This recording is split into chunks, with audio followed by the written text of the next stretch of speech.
Hi, everyone. My name is Brigitte Knapp, and I'd just like to thank Elizabeth very much for putting this conference on. And I just feel like this is a very important get-together to, bring a lot of this new information that's coming out to light in more sort of a formalized way so that we can have more of a robust scientific discussion about things. And just to, inspire people who might not know much about this material to probe a bit deeper. So as you know, this is what history taught us, and this is what it was, as some of our other wonderful presenters have shown. And clearly it was not people with horse and buggies and hammers and chisels who built the magnificent cathedrals like this. And the other thing I want to bring up today, and I'm talking about, is meltology. That's the phenomenon of red bricks turning into what we think of as millions of years old geological strata. So you can see here, this is clearly bricks that have been crystallized, and then this is what geologists would call a blocky sandstone. And just for my background, I am a geologist. I have a master's degree in geology. So it was a bit of a shock to me to realize that the rocks might not be quite as old as I taught. And it's been really fascinating to look at the landscape in a totally different way. So one of the things I'm trying to do with this presentation is introduce to you the way that I see the world. And it's just a theory. And I think it's really important that everybody keeps an open mind. It isn't too attached to one thing or another, but I think there's an overwhelming amount of evidence for meltology. And I'm going to be showing you some of those examples. So you can find me and my husband, Thomas, who I'd also like to thank tremendously for contributing to this presentation just through our many conversations. We're at Taurus Mundi, and I've put two previous videos out. Dunedin, the city that magically appeared, which was about the old world Tartarian style architecture in New Zealand, Dunedin. And then this one, Rocks or Ruins, which was more focused on the phenomenon of meltology. So there's a bit more, it goes into a bit more detail there. And this is the third part in the series, which is called Architectural Stratigraphy, which is trying to bring those two worlds together and, figure out what the heck's going on. As Levi and a few others have pointed out, the narratives just don't make any sense with these world spheres buildings. And I'm going to just show you another few examples of that. So for the St. Louis World Fair, they say that this was a 7-month exhibition. So they created this 1,200-acre park in the forest in St. Louis, and it took them 3 to 4 years to build. Over 1,500 structures, which they say were made of plaster and hemp, and yet they mimicked a classical stone architecture on a massive scale. So how on earth did they design such intricate buildings so quickly? It makes absolutely no sense. There's another shot of the St. Louis World Fair, and you can see fountains, and it really does not look like temporary structures. And these people do not look like they had much to do with these buildings. And you might notice for a World's Fair, there's not that many people at all. A lot more people there. So the style of this architecture actually mimics the classical Greco buildings, which, in the official architectural narrative, those buildings are 2,000 to 2,500 years old. So, why were they making buildings that look like this, that were from architecture 2,000 years ago? They'll say that it's because they were inspired by them. Okay, but it was, 2,000 years ago, and we're still designing things in the same way. And again, Chicago World's Fair, and just what it looks like today, which is very sad. And we're going to see quite a few pictures that make you feel sad about, what we were living with and what we live with now. So I just wanted to put this up. This is from one of the really big promoters in the meltology community, Desmond. Shout out to meltology community. But when you go behind a lot of these concrete facades, you see these, you see red bricks. There was a lot of concrete, liquid concrete around in the old world for sure, but a lot of the time when you go behind the exterior, it's red brick. And this is a neoclassical building that's Penn Station in New York, and that's no longer there now. That was built between 1905 and 1910. When it officially opened, and they use that word a lot, like opened, established, founded. So they built that building officially in 1910, it opened, and 55 years later it was torn down. 55 years later, that's the length of time that this magnificent building lasted in the official story. Here it is.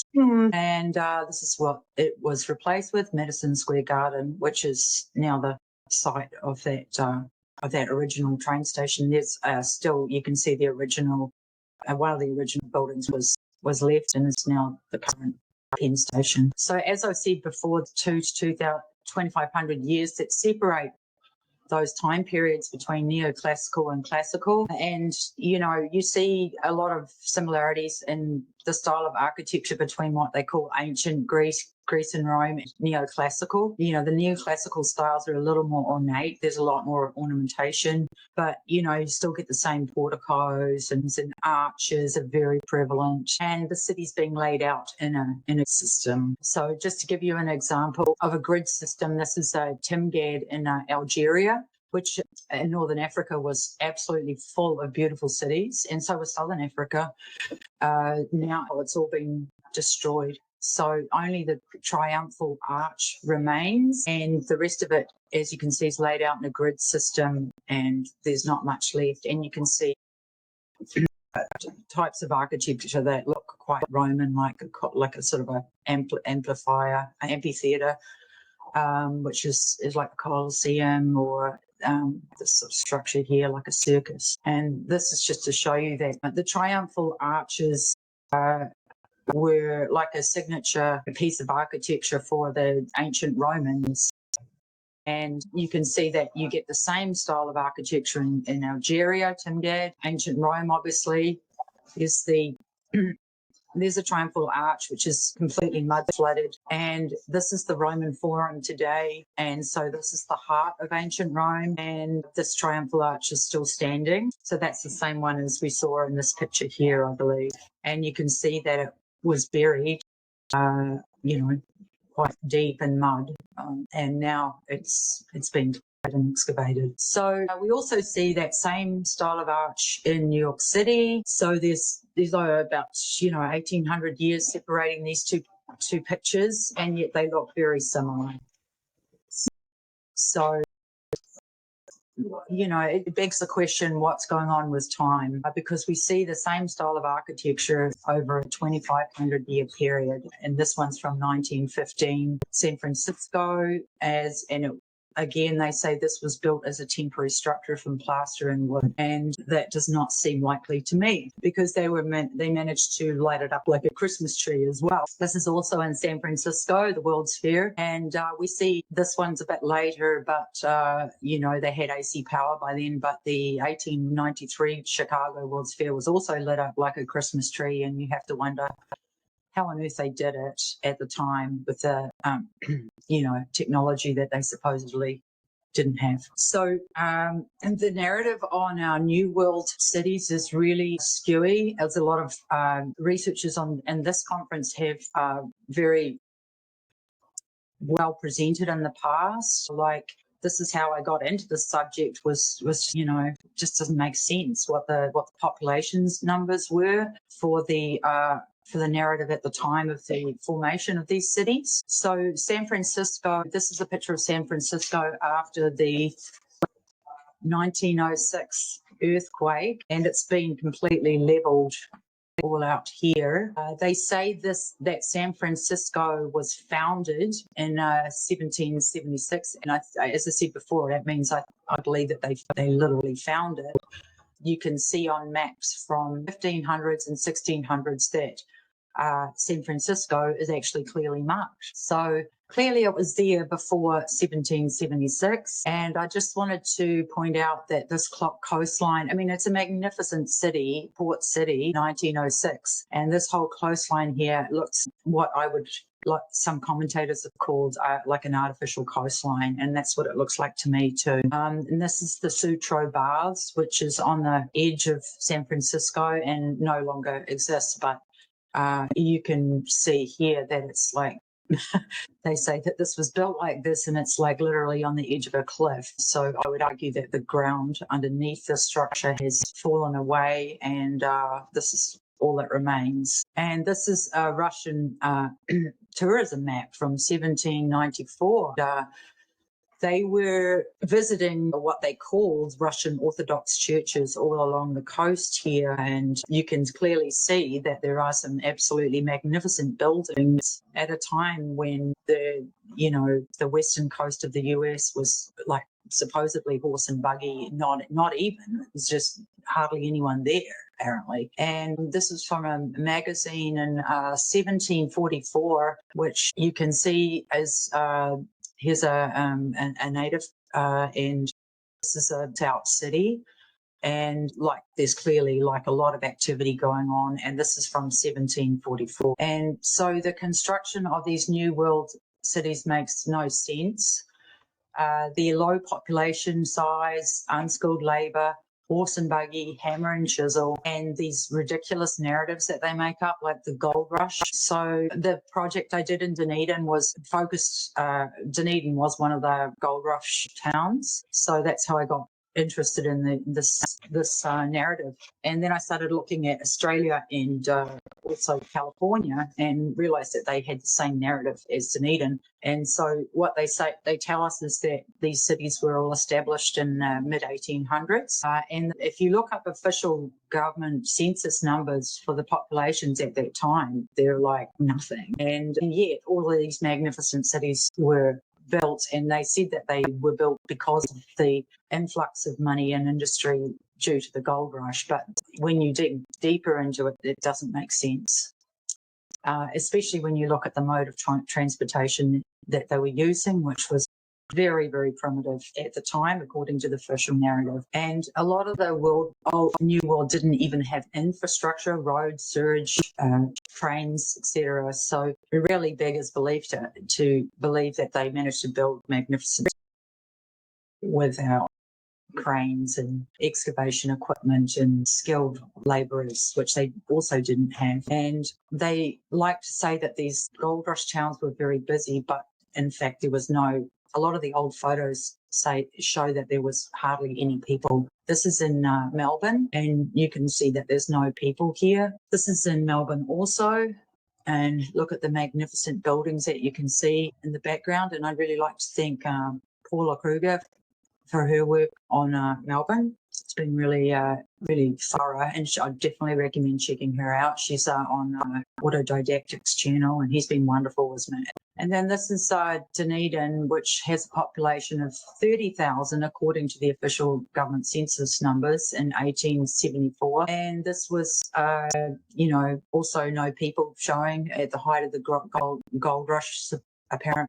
And absolutely beautiful architecture. This entire city, they say nothing was here before 1848. So you do the maths. Does that make any sense to you? There was nothing here except for a few Maori villages. And this is also in Dunedin. This is the most ridiculous of them all, the Seacliff Lunatic Asylum. This is what they say was built as a custom-built lunatic asylum for a handful of insane people, using 4.5 million red bricks assembled on site in undeveloped land 30 kilometres north of Dunedin, with a population of about maybe 40,000, a total population. And this is what Seacliff looks like.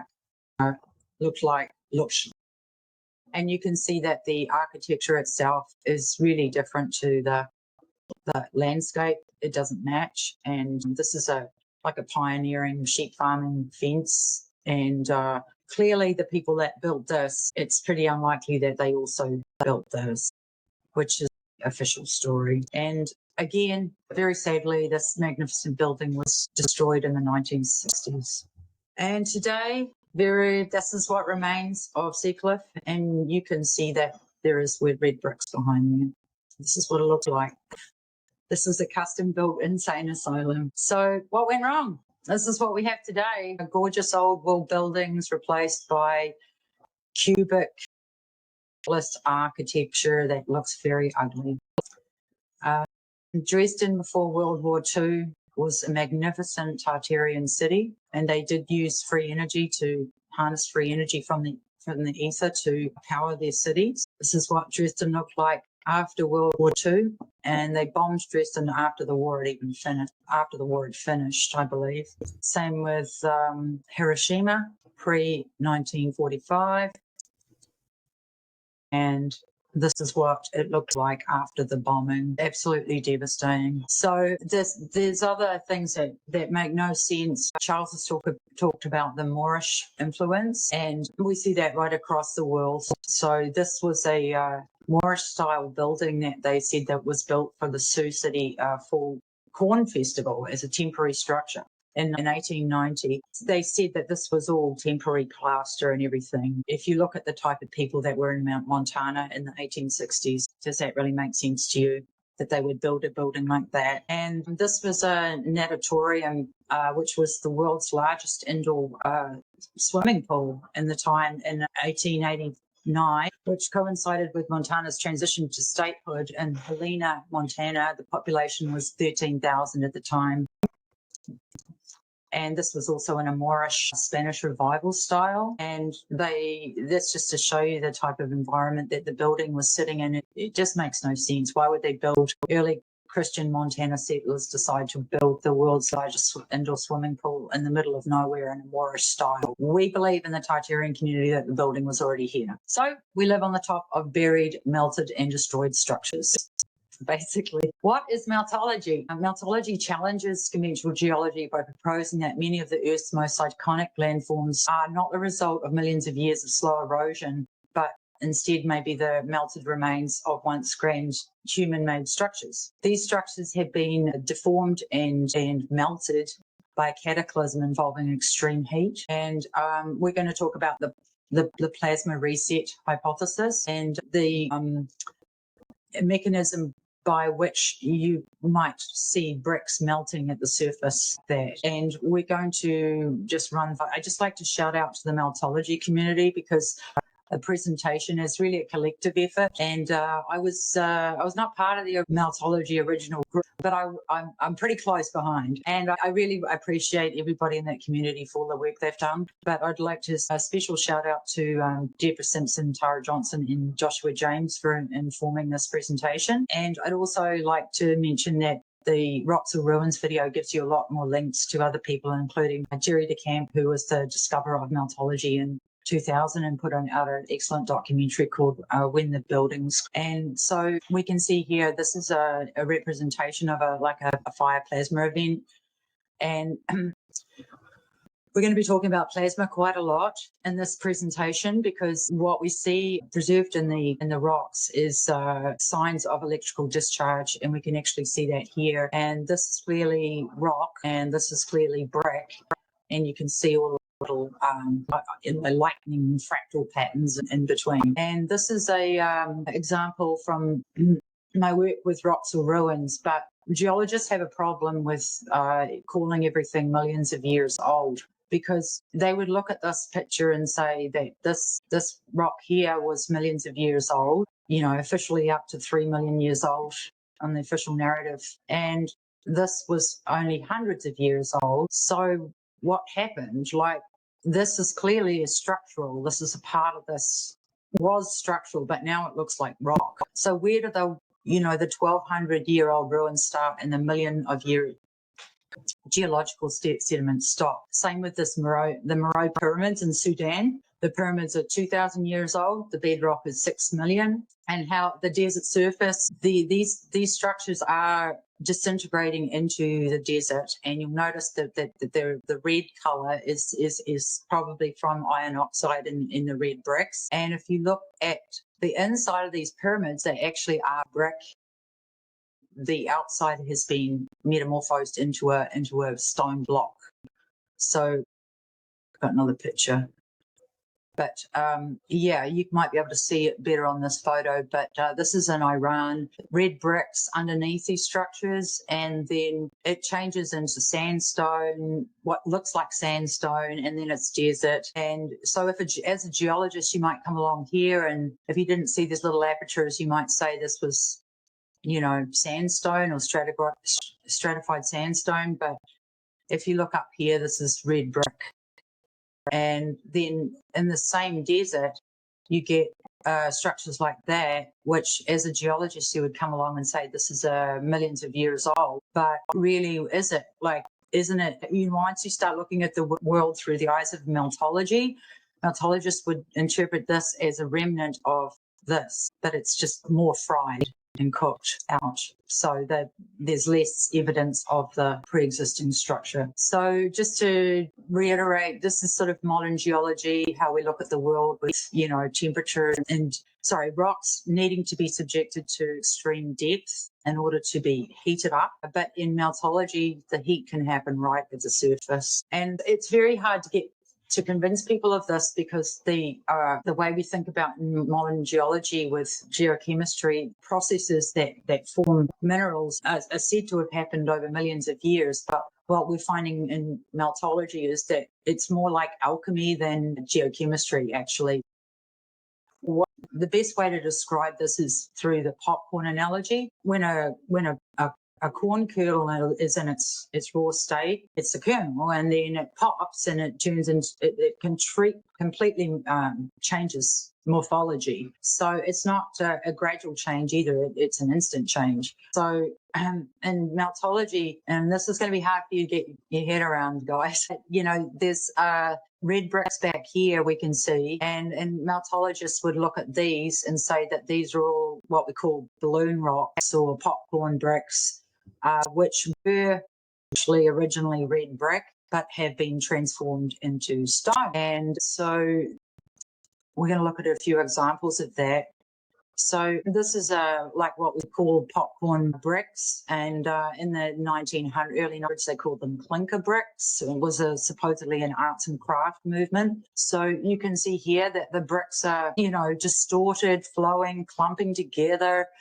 And the more deformed bricks are blacker because they've been more cooked out and burned, and some are turning into what we would call balloon rocks. So these bricks swell under intense heat and they start coalescing together. And you can see that in here, you can see that the bricks, you can see individual bricks, but it's turning into a big mass. So if you were a geologist and you saw this in the field and it was more advanced, you might call that a basalt or a vesicular basalt, something like that, without the surroundings. So the way that meltologists explain the very high temperatures required at the surface is through electromagnetic forces and plasma. And the best example to think of like that is if a red brick was struck by lightning, what might happen to it.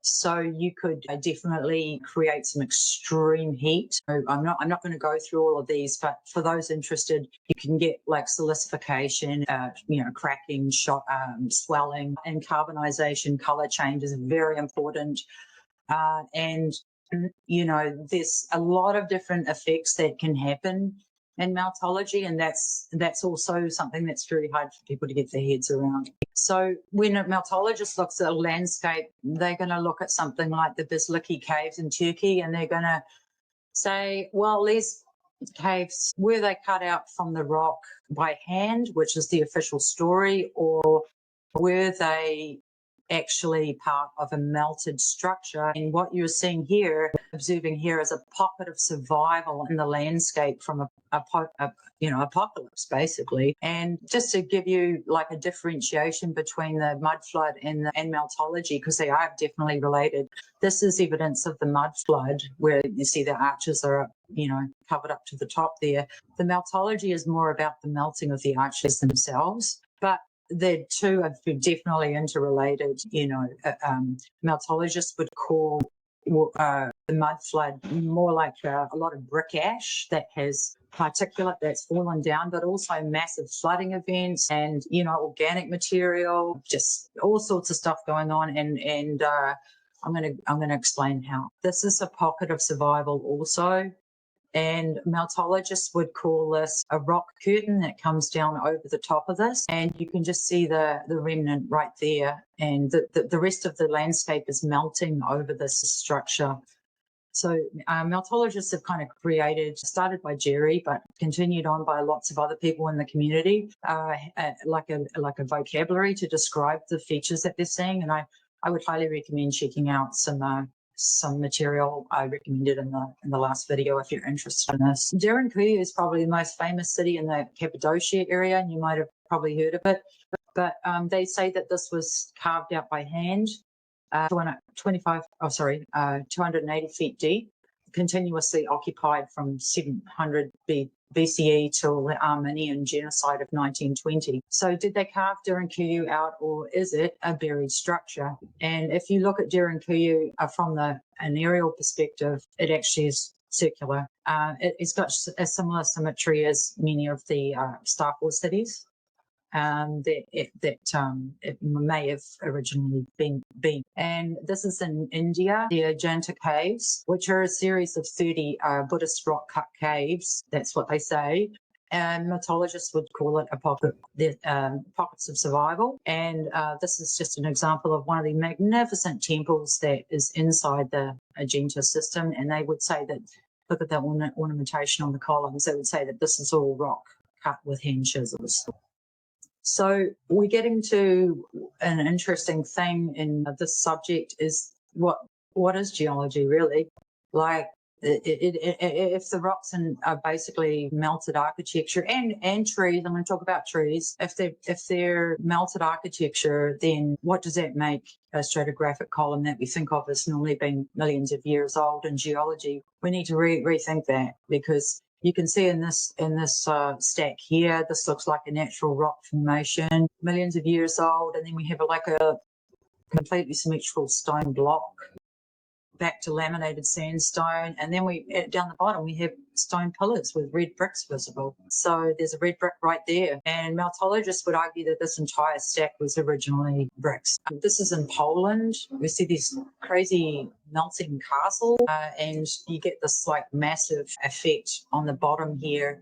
And I think I've got a better photo. This is just to show you like the whole corner of the castle is basically melting, and it's getting replaced by, if you're a geologist, you might come along and call that limestone or something that is, considered millions of years old. But clearly it was part of this hundreds of years old castle. Here's another one in Spain. It's electrified, we call them, castle, because something has happened to it, and you get these honeycomb textures and intense frying, localized features like this. This is a castle here, and they clearly did not build it like this.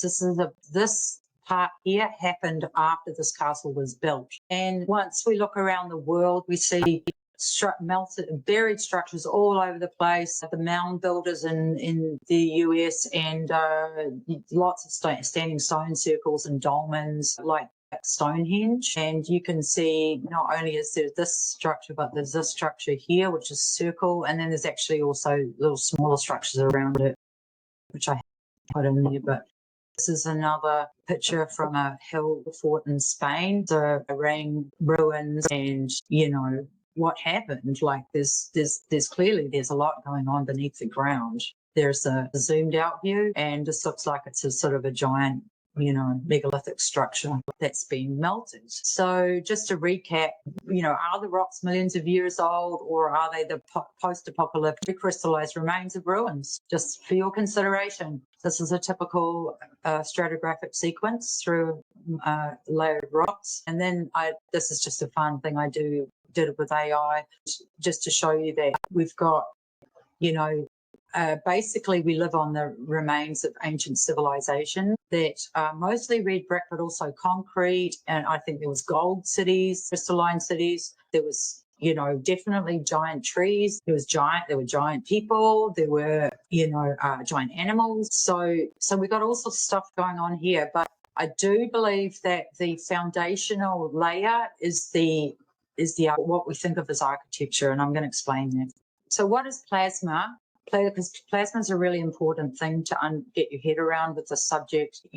Basically we don't learn anything about it in school. So we learn about the three states of matter: gas, solid, liquid. In fact, plasma goes through all of them and is what, the official definition is as an electrically charged gas, which means that everything's got a slight electrical charge, and there's free electrons and positive ions running around. It's more like the interaction of electric fields than atoms, electromagnetic fields. That's the main thing controlling the dynamics of our realm, in my opinion. Like, in that way, you can think of nothing as being solid and everything as being part of this etheric energy field, which is the underlying matter, the other underlying life force of the world that we live in is plasma.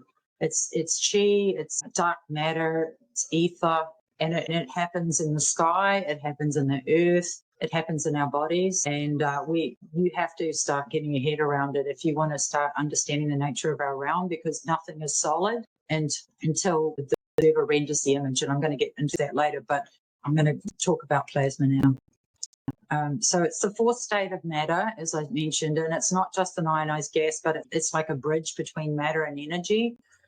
And like I said before, it's equated with the ether. And, I have determined is that just as sound shapes sand, frequency shapes plasma into coherent patterns. Frequency is the vibration of intent, thought, and being. And plasma is the carrier and responder to those vibrations. So the things to think about in our realm is the sun is a plasma entity broadcasting solar codes, and also ley lines, which Michelle Gibson has done a lot of really fantastic work on, and Didactic too, Campbell, is the Earth's plasma veins, which are energized by telluric currents in the Earth's crust, which are also influenced by water.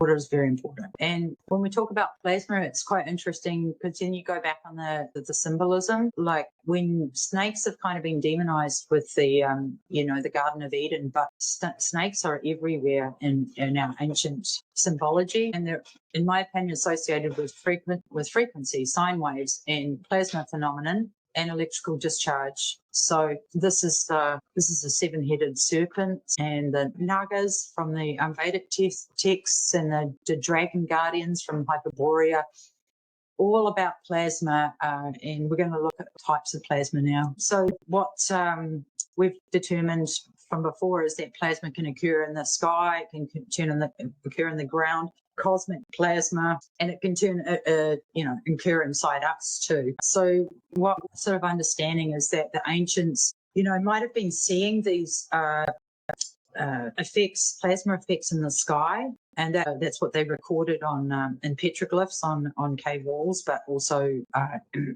tablets and more sophisticated ways of recording information. This is the Squatter Man effect, which is from Joshua James. He's done some really fantastic work on this, but it's all about how the ionized gas in the atmosphere is a particular color, and you might why is the sky blue? Because nitrogen and oxygen are the two main elements in the sky, and when they're ionized, they're blue.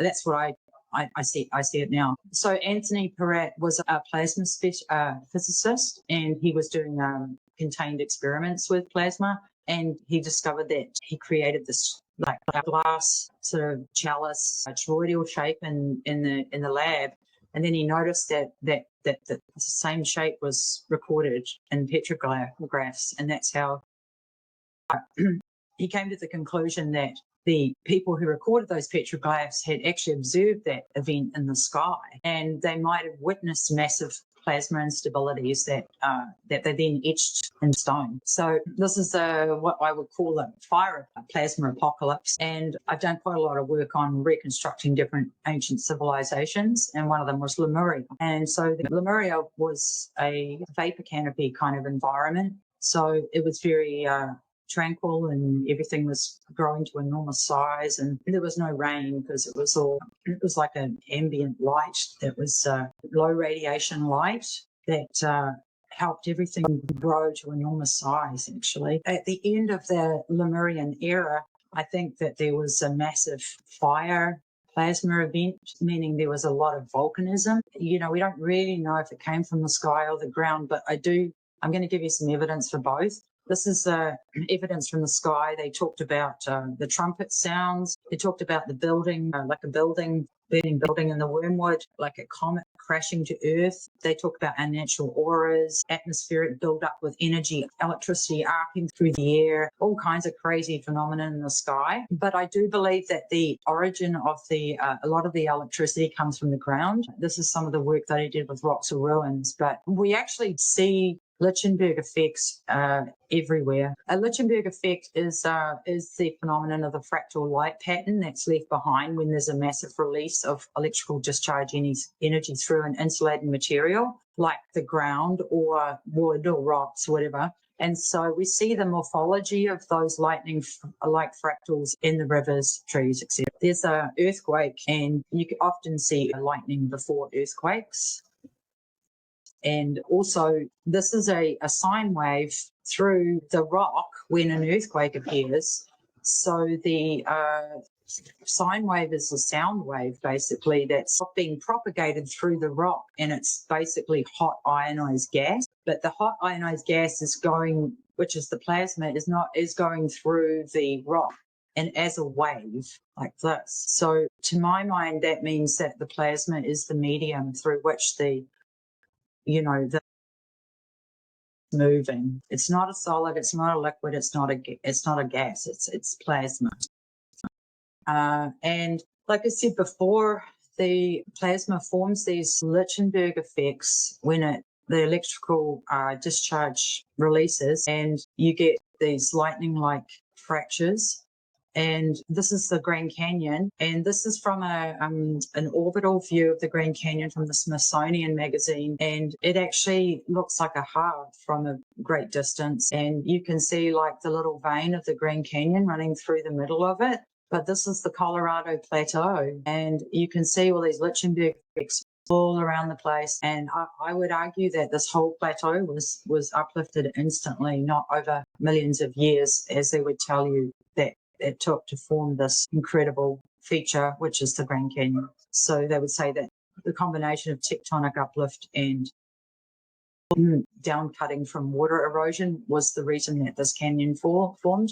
And I'm saying that it formed instantly from an incredibly violent fire plasma event. And volcanic lightning is very common before an eruption. And the point I'd like to make here is that the electricity actually seems to be coming from the ground. And I think that's important to think about, because we don't think enough about the Earth as being an electromagnetic medium, but actually that's what it is. Everything's governed by electromagnetism and plasma and sound frequency, which we're going to talk about.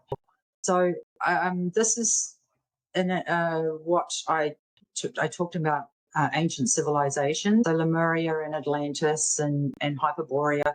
The Theosophical Society was founded in 1875 by this woman, Madame Blavatsky, who apparently talked incessantly in a guttural voice, sometimes witty and sometimes crudely. And she was known to love a very good cigar. And you never see a picture of her throat. She's always like this. And the Theosophical Society was associated with this, the Brothers of Azos and other secret societies who I very much doubt would put a woman in charge of society like this and house them in magnificent old world buildings around the world. So I would argue that there was soft disclosure that went on through the Theosophical Society, and I've used some of their work to inform my understanding of ancient civilizations. And if anybody wants to do a deep dive into this stuff, I think it's fascinating. So the two, main civilizations that you probably heard of are Atlantis and Lemuria, and we're going to talk about those now. So Lemuria was, like I said before, like a vapor canopy environment. There was a very high humidity and warm temperature worldwide. There was no direct sunlight. It was like a diffused glow in the sky. And from what I actually think that the sun didn't move, and it was actually Saturn. That's a conversation for another day. But rather than having a directional sun that moves across the sky, the sun just stayed fixed in the sky. And according to Genesis, there was no rain. The earth was watered by mists rising from the ground. Levi talked a lot about the trees, and I absolutely agree that there were like magnificent trees all over the world back in those days, and they were probably made of silica, and they grew to enormous size, enormous size. This one, they're probably about 300 feet. Do I think that all of the building, we're going to talk about that. And they also had blue skin giants and deities, Krishna and Rama are often depicted as blue, and you also hear about red-headed giants from the North Americans, and obviously up north in the Celtic region too. And so according to the Theosophical Society, this is what the Earth looked like in the days of Lemuria, and the parts that are Lemurian are in red. So you can see that there's just, like, if you join this up on the other side, it's just like basically one big continent. So this has very important implications for how we understand our cultural connections across continents, like ethnography, I guess, because South America and Africa were joined. This is Antarctica, and this is Australia, and this is India. This is all one big landmass. So did we all at one time, I believe, lived in harmony together in one continent, and we were multiracial? And I've got a lot of evidence for that, actually. But the predominant race, you only have to look at the evidence for what they've covered up. The pyramids were built by people that we think of as looking African, even though I don't like using that word now because they've screwed around so much with the idea of race as well. And in fact, many presenters are going to show you that they would probably to North America first. So the place I'm going to head now is in the Pacific, and that's Mu. And so Mu was like a remnant of Lemuria, like after the sea level rose, and this was what was left. And it was a very, very highly advanced civilization, according to James Churchward, a series of books on Mu, which I'd highly recommend. And I don't think the map looked like this particularly, but it just gives you an idea. There's Mu and there's Atlantis, and you can see all of these little areas. There's Hawaii, Easter Island, Tonga. There's all megalithic ruins around here. And what they said is that the people that survived from Mu actually, lived on those islands, as well as migrating to territories around the edge of the Pacific.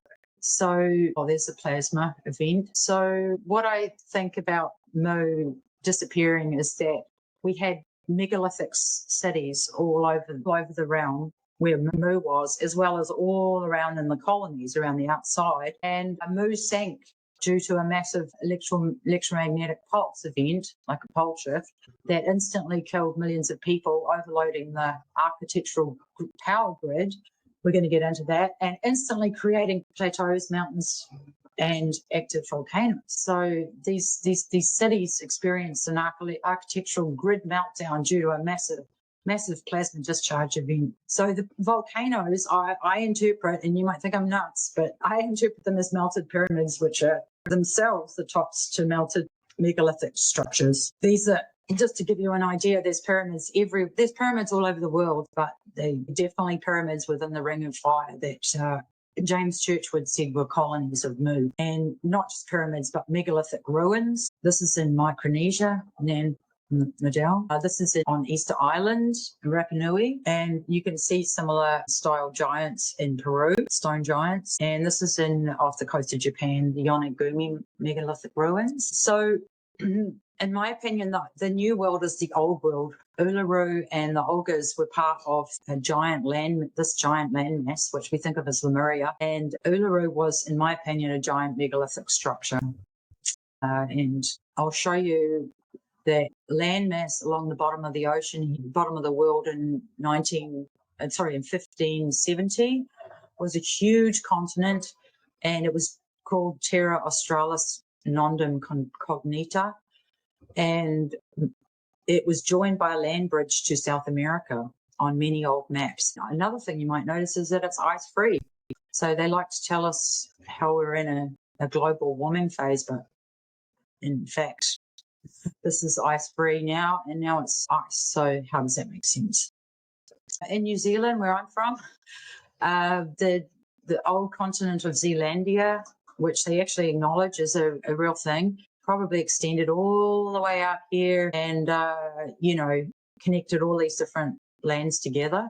Patupara Rehi are described by the Maori people of New Zealand as supernatural forest dwellers that had pale skin, red or fair hair, and very ethereal voices. And they were human-sized, and they avoided the sunlight. They weren't very friendly, and they played the flute, apparently. And Kumari Kandon, this is part of the history. They speak of a great land ruled by Padnan kings, which was taken by the sea. And you can see here that this directly connects India with Australia, with Madagascar, and probably Africa as well. This is Atlantis in its prime. So according to the Theosophical Society, there's 4 maps of Atlantis. I included one, but you can see there's a big red part right in the middle here, which I believe is the city of the Golden Gates. And there's an outline of modern day Africa. So it's sitting practically in the middle of the Atlantic Ocean. So there it is. And if you extrapolate it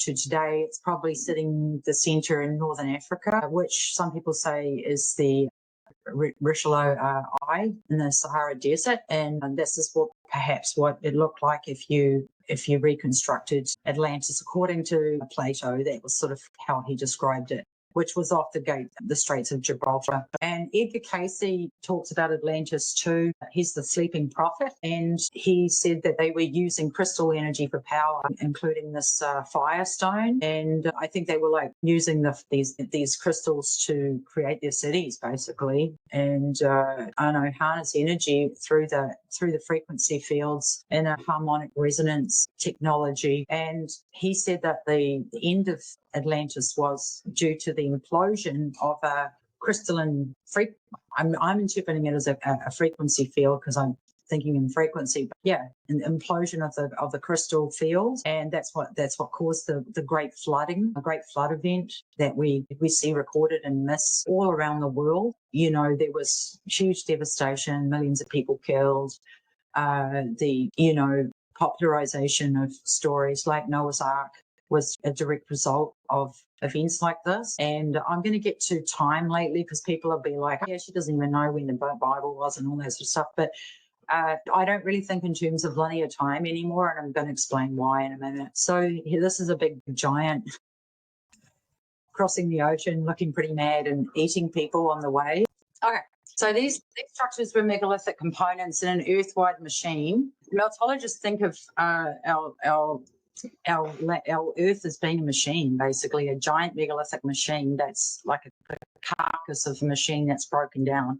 And we see these pyramids, as I said before, all over the world that now look like what we think of as mountains, but they are clearly pyramidal shapes. And Meltologists would interpret these as the tops to very large megastructures and machines, basically like possibly obelisks that extend all the way down to what we think of as the ground level in Meltology, which is the bottom of the crust. So yeah, the old world was the new world in Meltology. So these places were already there a long time ago, and now we've lost them to the sea. So yeah, also I just wanted to point out that this is now we're on to Tartaria as far as lost civilizations go. So you probably all know, but Tartaria was on maps, and it showed a huge part of the world from 1450 to 1700, and it was taken off maps altogether in 1850. But we see steepled cities right across the world, including the Western US, which you can see there's beautiful cities all over here in 1570, and all over Northern Africa, Barbaria and Nubia, Arabia, clearly Europe, and this is northern China. So the Genghis Khan, this is the Thunderbolt or the Neptune's fork in the Bedroom Desert, and we think that they actually went around destroying a lot of these old world cities that I showed you here, because these deserts didn't even exist at the time of this map. There was no Sahara. There was no Gobi Desert. And this is just to show you that they had plasma energy weapons, and clearly they were using them. I think Martin Liedtke has talked about the armour being actually more like a Faraday cage to prevent getting plasma burn. And this celestial phenomenon that is shown in some old paintings, and you can see orbs everywhere in the sky. And so, from what I've studied, I actually believe we live in a holographic biological universe, which is basically a computer program, a simulation. And this is one of the times, like the sky is a hologram, but this is one of the times we actually seeing like the machine behind the sky. And this might be part associated with reset events. Again, this is an example of the veil thinning between the worlds. And you probably are familiar with this map from Marion, which is like him peering through the veil and seeing all of the wheel in the sky, Ezekiel's wheel, and all of the machinery that's up there, keeping this whole crazy place going. So I think that with the use of plasma energy weapons, the parasites have actually hijacked the natural reset cycles that we see. And this is what this eye in the sky is about. I'm going to go through this because I don't have much time, but you can see lots of evidence from that from Meltology, the memory of the sky events, and total destruction. But the lightning's coming from the you can see here. Oh yeah, there's Vishnu's chakra, which is like a spinning disc that you might have been actually captured in this photo, the baptism of Christ. There's clearly something that is like a disc, and it's got some lasers pointed right here, and it's generating a fire. So I think there was a total destruction of cities, like Guy said, millions and millions of people killed. This is from the French Revolution. I think they were getting rid of evidence from the old world. This is an actual picture, and I just had some fun with AI with it. I think that's a plasma energy weapon that's been used in the field to get rid of evidence of the old world from the French Revolution. And these are just some examples of fasces, which we see today still in the House of Representatives in the US. And these were the weapons that they used, and they still do, to keep us under control. The word fascism comes directly from this ancient weapon. And Guy talked this is where I got this information from, is Guy, but he talks about a massive depopulation event, hundreds of thousands, millions and billions of people dead. And what it looks like is, I don't know if this is bones, but you can see lots of examples. This is from Moscow, which is clearly something's happened to this environment. And there's what we think of as a giant just here. There's buried layers of human remains right across the world. In just Odessa, Ukraine alone, this is a map of the catacombs, 2,500 kilometers of tunnels, and there's some giants in the catacombs, and you also see these very ritualized burial of bones and such in these catacombs, like the skull and crossbones, and you see them in major cities all over the world. Petrified remains. So during the volcanic eruption events, the bodies were reduced to carbonized bones and the teeth encased in volcanic deposits. And so I think silicification, petrification can happen very quickly, and there is evidence for that all over the world. But I will say that I think that the majority of these type of structures are megalithic ruins, and I'll explain why. Going through a few things here. Yeah, so the main thing that I will say is that, like, this is the Acropolis in Greece, and you can see that there's remnants of remains here, but what it appears to be sitting on is a mount. And if you look closer at that mount, it's actually ruins grading, which is millions of years old. I've already talked about that. But then if you get up really close, you see that it's actually all red brick arches and stone arches that were originally red brick. There's the brick, now it's stone. So I would argue that when you see some of these remnants, that like the trees were 300 feet, these megalithic buildings, this one was like 2.4 kilometers, according to the Bible, the Tower of Babel, and it took 3 days to walk around the base. So it's pretty hard to get your head around the size of some of these structures, but enormous. So if you had something like that, what would it look like today? Well, we would argue as metallurgists, it looks something like this, like a melting butter landscape. And this is in the Four Corners area in Arizona. So you can see here, this is in Spain. This is ruins, right? These are clearly red bricks. And then this is in the Utah Monument Valley, and there's like a little aperture here. But as a geologist, you would come along and call this millions of years old, and there's a little splay skirt coming out here. Meltologists would interpret these as the remains of gigantic megalithic ruins. And I just wanted to show you some really cool pictures of Niagara Falls. This is the Terrapin Tower on the edge of Niagara Falls, which they said was built in 1833 and torn down as an observation tower and torn down in 1873. And if you have a look at pictures of Niagara Falls, this is the falls here, and it looks structural underneath the Niagara River. So when you say it's a hydrological power station, yeah, it probably is, but I think it's been repurposed as one rather than invented. It was originally built by giants as an ancient hydrological power station. And you can see this is an aerial view of Niagara Falls, and then there's a canal running all the way down here. This is it here. 13 kilometres all the way to a power station that's used down here. And there it is. And this is a construction photo of that same power station. And you can see that this is all, looks like it's been there forever and ever. This is supposedly a photo taken when it was being constructed, and the arches are all filled in. So they also had like industry all the way along the edge of the Niagara Falls. This is on the US side, but the water flowed through the underground canals to power turbines connected to the flour mills and machine shops. And that's all gone now. And there's also tunnels, red brick tunnels running all under the falls. And you can actually go and see them there. It's a really cool thing to do, go under the power station and have a look at these tunnels that were built by giants, in my opinion. Feet high. So the evidence is everywhere, and for sound and vibration and the interaction of electromagnetism, sound waves and plasma. So we can see the cymatic patterns in nature and architecture. And plasma is intimately associated with frequency. And we see these cymatic patterns in snow crystals, rose church windows, crop circles, and rocks.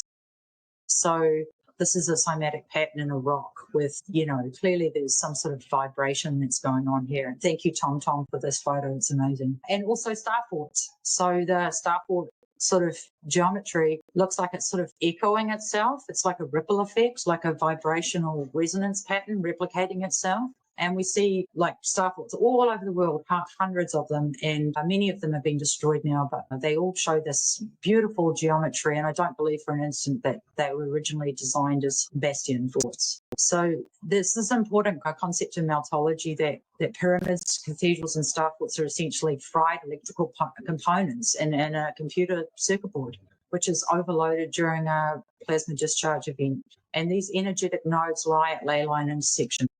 So here we go. There's a ley line with a straight ley line. You get straight ley lines all over the world where the structures line up in straight lines. There's a Mont Saint Michel with all the structure underneath, and each different kind of geometry of architecture has a different function, and they also represent different resonance fields. So yeah, I'll let you read that because there's just a few things I want to get to and I'm running out of time. But I just wanted to show you that our realm is not a fixed object, but it's a resonance container of standing waveforms. So toroidal fields are composed of electromagnetic and consciousness-based oscillations. And what we see is really interesting. As the waveform begins to bend and so reach a resonance threshold, it actually collapses, and that's what we perceive of as a reset event. And so, for example, here we've got two layers of ancient Rome, and the older buildings are in red, the Republican Roman buildings, and then it's like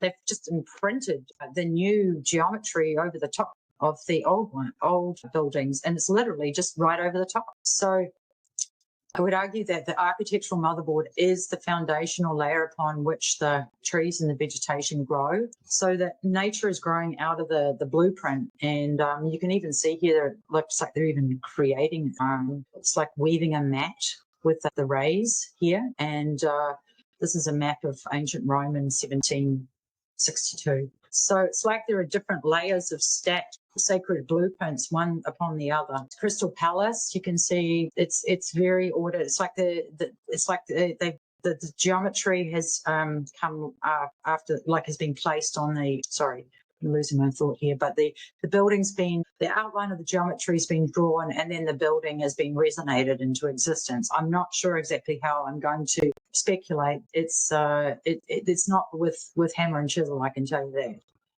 This is Paris, and this is in China. And so nature is actually growing out of the architectural foundation. And this is also in China. The mountain here is actually, this is a very ordered basement. And then you can see this is a stupa here that the mountain's encroaching on. So the mountain was there after the temple, in my opinion, and it was probably most likely a four-sided geometrical pyramid, a bit like Borobudur in Indonesia. And so you get these divine microcosm, macrocosm style resonant architecture in the old world, which is designed to help people understand the ascension within. And you can see little Buddhas here inside the stupas. And you can see this fractal kind of geometry everywhere. Meltologists would say this setup is like a circuit board. So all of these temples were like actual components in a circuit board. So, for example, this temple here might have been a resonator, and then you'd have capacitors, generators, transformers, and they all played a specific purpose. But it was a highly sophisticated circuit board, not like you think of today. But it does actually look very much like a circuit board when you look at a LiDAR scan of Angkor Wat, for example. That's what it looks like. So this is the language of the biological circuit board, which governs the nature of our reality, which is governed by fractals and sacred geometry. And the idea that these magnificent structures were carved by hand is completely absurd to me. And so we're talking about harmonic construction techniques. So, that's what I was talking about before. Maybe they had some resonant blueprint, and they created a morphic field scaffold, and then they used like sonic rods and tuning forks and crystal amplifiers to grow the building, basically, vibrated into position. Levitation, I'm not sure. So this is how I envision the earth. Each layer on this sacred mother earth is a different vibrational state of consciousness at the time of its information. So the frequency or the vibrational state of consciousness at the time of this civilization is actually preserved in the rocks, but also in the cymatics and the crop circles and the architecture, and they're all different. This is just an example of, like they look like a mandala. So if you could like, doesn't look like a regular circuit board. It looks more like a mandala to me. That's where the whole thing is a mandala, and the lotus flower and the blooming comes from is the sacred flower of life. So yeah, you probably figured out, I think, the world in terms of a catastrophic model. So the Earth is not 4.5 billion years old. In fact, it doesn't even work on a linear time frame. It's much short, and we see evidence for that all over the world. The Hopi people talk about the ant people, who were these strange sort of humanoids with antenna-like heads that would help them in between resets to go underground before a reset happened in order to help them survive. And they said that they didn't actually like it much down there and wanted to come back. But I just wanted to make a note about time, because I think it's really important that time is not linear. It's a cycle, and at the end of the cycle, it gets reset back to zero. Perhaps the best example of that is the Mayan calendar. But in actual fact, it's actually the Olmec calendar, which well predates it's a pre-Columbian civilization that predates the Mayans and the Aztecs, but they all use the same calendar. And you can look at that in your own time. But I just wanted to show you that this idea of catastrophic resets just permeates the culture everywhere. You get these serpents, and then a bar bird or a phoenix or an eagle these days.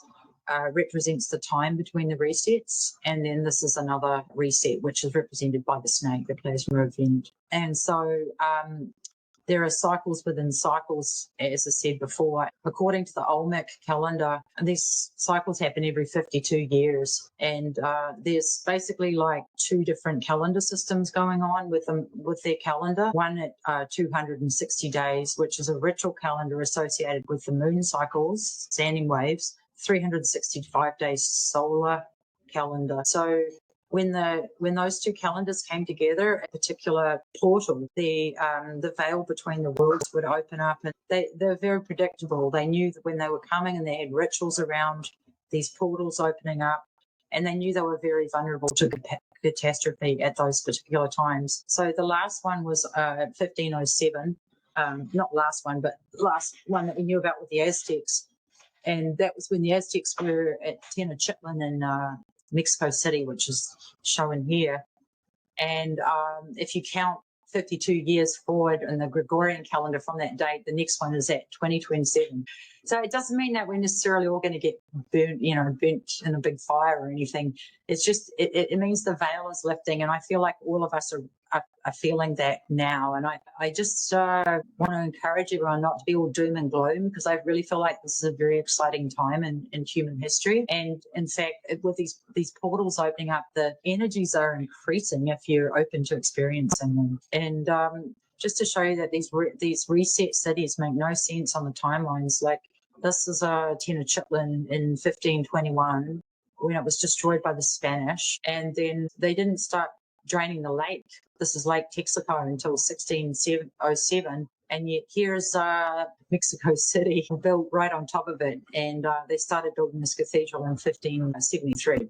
According to the official narrative. So this guy's done some really cool stuff on reconstructing Tenochtitlan. There's Templo Maya. And just to show you that it makes no sense. Like, there's literally this is a Templo Maya, and it's underneath this beautiful cathedral, literally right underneath. And you can see cooked out red bricks right here. And the lava wall is melting over the temple steps, and modern day.